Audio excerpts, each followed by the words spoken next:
একজন নারী সকাল থেকে রাত অবধি পরিবারের জন্য কাজ করে। সন্তানদের দেখাশোনা, রান্না, পরিষ্কার পরিচ্ছন্নতা, আরও যে কত কাজ থাকে, এবং তাদের কাজের কোনো বেতন নেই, নাই কোনো ছুটি। তারা নিঃস্বার্থভাবে কাজ করে। এত কিছু করার পরেও দিন শেষে শুধু শোনা যায় একটাই কথা, সারাদিন করছোটা কি? কেমন লাগে বলুন এইসব কথা শুনতে? একটা নারী তার সন্তানকে জন্ম দেয়, তার আগে 9টা মাস তাকে পেটে রেখে কত কষ্ট করে জন্ম দেয় একটা সন্তানকে।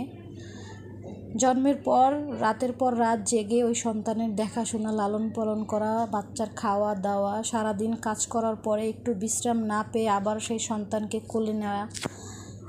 তো এত কষ্ট করার পরও যখন সন্তানটা বড় হয়, তখন সন্তান কোন স্কুলে পড়বে, কোন টিচারের কাছে পড়বে, তো এই ডিসিশনটা নেয়ার মতো অধিকার মায়ের থাকে না।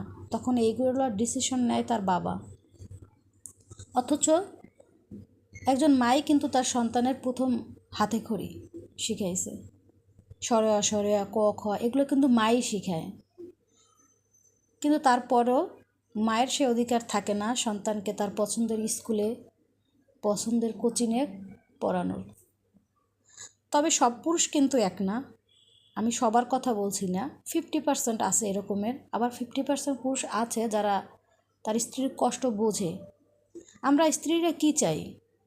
দিন শেষে যখন এসে যদি স্বামীরা বলে হ্যাঁ অনেক কাজ করছো, অনেক কষ্ট করছো, জাস্ট একটু প্রশংসা চাই আমরা, আর কিছু না, তাহলেই আমরা খুশি।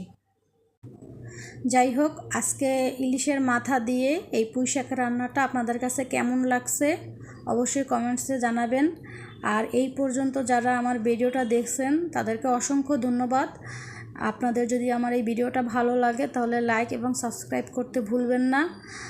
আসলে রান্নার ভিডিও আমি বেশি একটা দেই না, কারণ একে তো রান্না করতে অনেক কষ্ট গরমের ভিতরে, তারপরে ভিডিও করতে তো আরও কষ্ট, আর সেজন্য আমি বেশি একটা রান্নার ভিডিও করি না। এই যে দেখুন আমার রান্নাটা হয়ে গেছে, এবং খাওয়ার পরে এটা অনেক মজা হয়েছিল একদম। আমি তো পুরো 2 প্লেট শেষ করে ফেলছি। আর আপনাদের কাছে কেমন লাগে অবশ্যই জানাবেন। অনেক মজা হয়েছে কিন্তু রান্নাটা। এটা যদি ভালো না হইতো তাহলে আমি ভিডিওটা শেয়ার করতাম না। আমার কাছে অনেক ভালো লাগছে, আমি এর জন্য ভিডিও শেয়ার করছি। আর আমি সাধারণত মাছ সবসময় আলাদাই রান্না করি, আমি কোনো তরকারি বা শাকসবজির ভিতরে মাছ দেই না।